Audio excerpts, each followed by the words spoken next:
Amigos, buenas tardes, bienvenidos y bienvenidas. Buenas tardes, ¿cómo están? Gracias por acompañarnos. ¿Cómo estás, María Inés? Jueves. Jueves, está jueves. Juernes. Juernes, bueno, está bien. Lo de juernes es una decisión personal. Es una voluntad de hacer llegar el viernes. Y eso que le falta mucho al jueves todavía. Le falta, por eso te digo todavía. Y además se viene, ya estamos con un tiempo inestable, vienen días de lluvia, lamento decirte, lluvia, tormenta, baja la temperatura, no mucho, no mucho. No me asusta el acertijo. No es así un día de frío, no. Más. Pero se termina, ya algún día tenía que ocurrir. No me asusta el acertijo. Tranquilo. Lunes y martes veré llover, pero en otros lugares. Bueno, ¿eso que es una amenaza? No, es una mera y pura realidad. Bueno, muy bien. Hablando de realidades, vamos a estar conversando con Lourdes Pintos. Sí, bien compleja es esta realidad y uno tiene además la sensación de que hay vulnerabilidades que quedan a la vista y que nos preocupan enormemente. Pero además en este caso estamos hablando del caso de la muchacha que fue a pedir ayuda o que le pidió ayuda a los docentes en la UTU de Colón. Le avisaron a un familiar porque no quería volver a la casa por situaciones de violencia y lamentablemente terminó desencadenándose la presencia del padre, pegándole a ella, pegándole a los docentes. Luego vino la intervención de la justicia y ahora ella está con su madre, pero los docentes están muy preocupados porque, claro, sufrieron violencia, no pudieron darle satisfacción a las demandas de la joven porque además ellos son docentes, es decir, son situaciones que exceden las competencias y a veces hasta las facultades que tienen los propios docentes, ¿no? Sí, además hay situaciones muy vidriosas y que presumimos no han sido seguramente lo suficientemente contenedoras, porque primero es el padre, pero también frente a la UTU el viernes 13, perdón, a la hora 13, el propio viernes 20, la mujer golpea a su hija en el estacionamiento de la Escuela Técnica Colón, don Américo Pasadore, delante de otros estudiantes, la obliga a subir al auto. Esta joven era alumna del segundo año del ciclo básico de UTU y había planteado a docentes a los que tenía confianza que estaba viviendo una situación de abuso a nivel familiar. Indicó como responsables en una primera charla a su papá y a su tío abuelo. Finalmente su papá quedó con una orden de restricción, no así su tío abuelo, y no su mamá, que ostensiblemente y a la vista de todos la golpeó en el estacionamiento frente a la escuela. Todo esto generó además una agresión colateral que sufrió una de las docentes cuando trató de intermediar en el momento en el que el padre fue a buscar de una manera muy destemplada y también a golpes a su hija a la UTU. Lourdes Pintos, buenas tardes. Buenas tardes, ¿cómo están? Muy bien. ¿Qué tal, cómo anda? Bueno, quizás haya algo que agregar, pero creemos haber hecho una especie de pintura de la situación con exactitud. ¿Lo logramos? Totalmente. Los estaba escuchando atentamente y así sucedieron las cosas. Bien. La cual... La situación parece haber cumplido con un protocolo básico, que es cuando aparece una denuncia de alguien que se siente lastimado, vulnerado o abusado, vamos a llamar a alguien de su confianza para que la proteja a nivel del medio familiar. Exactamente. Los centros educativos tenemos un protocolo a seguir y bueno, y así se actuó en el centro educativo. Eso no hay nada al contrario. Actuaron todos los actores involucrados muy bien y de alguna forma igualmente la situación de violencia estaba dada. Obviamente que siempre recaen las personas más vulnerables, ¿no? Claro. O sea, la joven, la educadora, porque podía haber sido que los padres, el adulto que fuera al director a increparlo y a intentar golpear, pero no fue así, fue a la joven y a la educadora, ¿no? No es algo, es algo realmente que, bueno, siempre se ataca a lo más vulnerable de las personas, situaciones claro. más vulnerables. Ni qué decir todo el daño colateral que significa para los alumnos del colegio, de la escuela o de la institución que sea, ver que su compañera es agredida, ver que la persona que la agrede es la que finalmente se la lleva, ver que su docente es agredido. Obviamente. Porque realmente nosotros, en realidad, también pensamos que los jóvenes que están mirando, claro. Si alguno sufre lo mismo, va a decir, bueno, no, yo no voy a confiar en no me conviene. o claro, o que cuando en realidad todo centro educativo y todos los diferentes actores estamos diciéndole a los jóvenes, ustedes tienen que confiar en su familia, y en el caso de que no estén protegidos, nosotros somos los adultos referentes de ustedes, o sea, ustedes pueden hablar con nosotros y en realidad confiar, y de la mejor manera serán escuchados, serán protegidos. Entonces eso también hace que las acciones que haga el centro educativo son como miradas por los que no están dentro, diciendo, bueno, ¿podré confiar, no podré confiar? O sea, en realidad nos preocupa también eso, ¿no? Claro, Lourdes, pero los docentes que forman, por suerte, ¿no? Forman parte de esa red que se ha armado para aumentar la protección, la detección temprana. ¿Tienen alguna capacitación específica, en fin, algún sistema de trabajo ensayado, conocido, como para atender esto? Porque claro, si la denuncia es contra un padre violento o una persona, lo más probable es que esa violencia pueda llegar, como ocurrió, a afectar directamente a los propios docentes.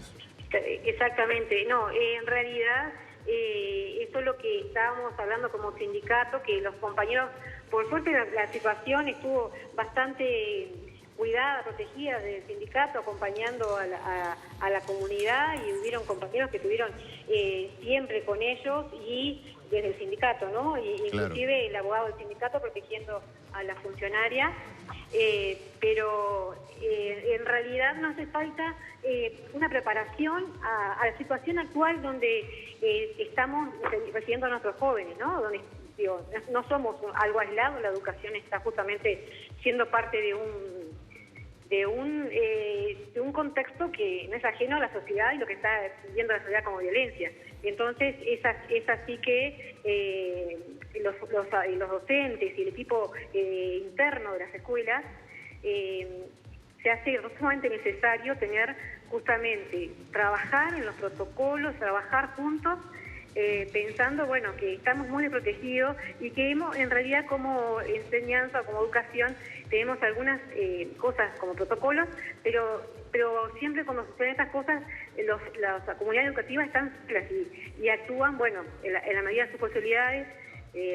Por eso creo que lo que necesitamos es sentarnos juntos y evaluar cómo, en realidad, caminar cuando suceden estas cosas, ¿no? Porque esto que se está dando ahora no es, en este caso fue en Montevideo, pero en realidad esto es en todo el país y nos tiene bastante preocupado como sindicato la situación de las violencias en todas las escuelas del país. Bien. Está claro. Lo interesante de este caso es que todo parece haber sido hecho con cuidado y responsabilidad por parte de los docentes. Totalmente. Primero la niña o la jovencita, perdón, habla con una docente. Esa docente la deriva a un asistente social, o sea, busca a alguien que tenga especialización. Ahí se empieza a generar una malla de contención. Y ahí es que se decide activar ese protocolo que le dice a la jovencita, bueno, vamos a hablar con alguien de tu familia que pueda sostener esto. La persona no lo puede sostener, el nombre que da la jovencita es seguramente un nombre equívoco porque esa persona, en lugar de protegerla, va y le dice al padre. Exactamente, nosotros justamente tratamos siempre de contener y de proteger esa conversación, ¿no? Que es íntima entre el joven y el docente, para, obviamente, resguardo y seguridad del joven. En este caso, justamente, se actuó bien, los compañeros actuaron en forma, pero bueno, el actor externo fue el que no falló ahí. Inclusive hay situaciones en las cuales el centro educativo ha ido a acompañar, porque bueno, son muchos jóvenes que también en algún momento están intervenidos, eliminados, o están solos, no tienen a más nadie, y bueno, algún adulto referente de los centros educativos, inclusive, a veces acompaña a la justicia a hacer las denuncias. No digo no a la justicia, sino a los centros donde atención a la violencia de género y violencia en general. Bueno, Lourdes, van a hacer una asamblea, porque está también el problema en la escuela de Flor de Maroñas, o sea, distintas situaciones que afectan a los trabajadores de la UTU. Sí, hoy, en el día de hoy, van a haber asambleas por turnos en la Escuela Técnica de Colón. Tratando este tema para que todos sean parte de lo que yo decía hoy, que toda la comunidad sea parte de las soluciones y que obviamente el Consejo de UTU como responsable de las escuelas también esté ahí presente, ¿no? O sea, que la medida que se tome, por un lado va a ser la asamblea propia del sindicato, pero también, digamos, seguramente la asamblea surgirá un pedido a las autoridades de más seguridad, de medidas que nos protejan como trabajadores de la UTE. Muchas gracias, Lourdes, por este contacto, le agradecemos especialmente. Y bueno, nos mantenemos justamente atentos a la resolución de esta asamblea. Hoy a la tarde, a las 18, va a estar en Flor de Maroña en asamblea, justamente por otro hecho de violencia, el cual, bueno, no fue tan público porque nos llegó a la denuncia judicial. Bien, pero se suma. Se suma a la preocupación, claro, y a la ocupación que tiene AFUTU por este tema de violencia. Quedamos atentos entonces a la resolución de la Asamblea. Muchas gracias por este contacto. Muchas gracias a ustedes. Gracias. Buenas tardes. Que pasen bien. Yo sigo sin pensar que hemos conseguido, sin encontrar, perdón, y pensando que no hemos encontrado una solución, ¿no? No. Esta chica vive en la casa. Sí, y eso que la justicia tomó decisiones al respecto, pero sí. Ahora ella se desdice, está claro que hay una situación vulnerable ahí, ¿no? Sí, pensé, porque claro, pensemos qué pasaría o qué pasaba o qué pasa cuando el centro educativo no actúa, no responde o no genera la confianza con una mujer o una muchacha, en este caso agredida o violentada en su hogar. Pero es muy difícil porque salvo disponer la internación, que a veces genera, que seguramente puede generar otros problemas, en un entorno familiar tan comprometido con la violencia, hasta donde sabemos. Y además si hay un adulto referente en quien esa persona confía y el adulto referente, en lugar de confiar en su testimonio o en todo caso en contenerla, avisa a los padres y los padres llegan ambos dos a golpear la puerta de la institución educativa. Hoy nuestro compañero Dalino Tegaldo públicamente dijo que la joven está golpeada en el rostro, que está notoriamente golpeada, que no es un tema de si hubo o no violencia. La violencia está en el rostro de la chica y esa es la que se ve. La otra, la de la cual ella habló y por la cual empezó a pedir ayuda, que era violencia sexual por parte de su padre y de su tío abuelo, esa seguramente no se ve, pero es en principio la que generó toda esta situación.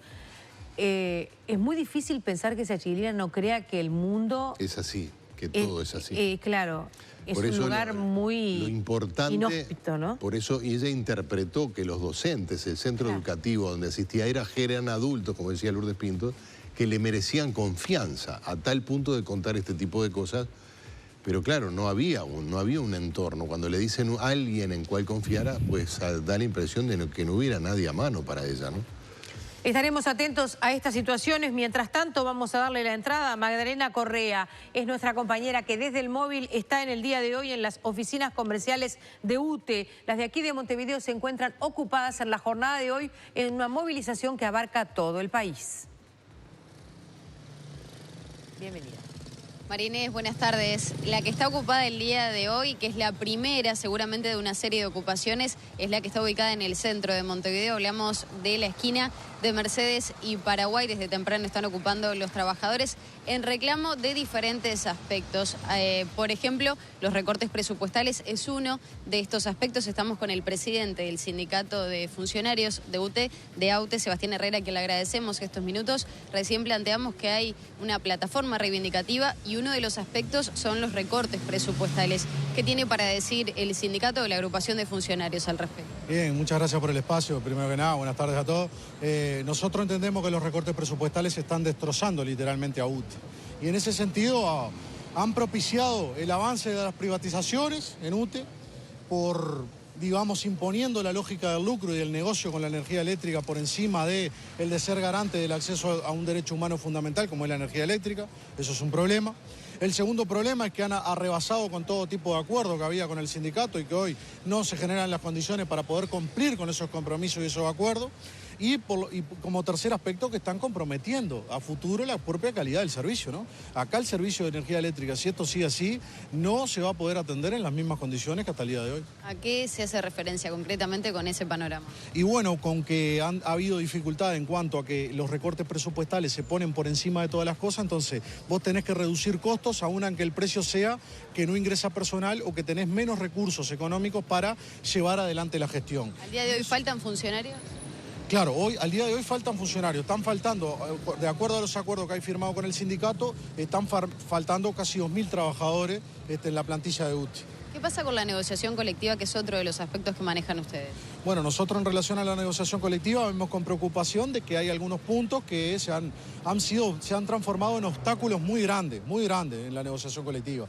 Relacionado con los aspectos más neurálgicos, más importantes de la plataforma del sindicato, nosotros encontramos que está bien, hay mesa de diálogo, hay negociación, conversamos, negociamos, pero en aquellos puntos más neurálgicos no nos hemos podido poner de acuerdo ni encontrar respuesta o avance, ¿no? ¿Qué pasa con el nuevo modelo de gestión que pretenden ustedes que se empiece a implementar y no encuentran por lo menos esa señal por parte de las autoridades de UTE? Y bueno, nos hemos encontrado que después de 1 año y medio de un proceso de negociación de la implantación, es decir, cómo bajar a tierra, cómo efectivamente llevarlo adelante ese modelo, se volvió hacia atrás en el proceso planteando de que no hay dinero, que no hay recursos y que se tiene cierta incertidumbre sobre si eso es bueno o no es bueno para UTE.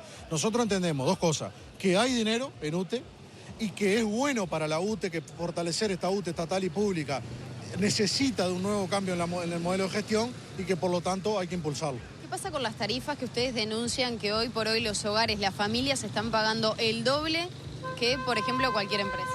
Nosotros entendemos que eso es efectivamente así y por lo tanto se termina configurando una tarifa absolutamente injusta, que doña María en su casa, el vecino, la vecina, el jubilado, lo que pagan todos los días, todos los meses, y es un drama el pago de la tarifa eléctrica, subsidian al gran consumidor, que encima de tener grandes privilegios, porque paga el kilowatt efectivamente a la mitad, se ve subsidiado por la tarifa residencial. Y en ese sentido los trabajadores hacemos una propuesta de rebaja de tarifa para los residenciales, para la tarifa de los trabajadores, los jubilados, que se puede bajar en el orden de un 16% aplicando una reducción de IVA. ¿A raíz de esta ocupación han tenido alguna respuesta por parte de las autoridades? Bueno, nosotros en el día de ayer recibimos una comunicación por parte del directorio de UTE, los cuales se comprometen a en el día de hoy estar haciendo llegar una respuesta al sindicato.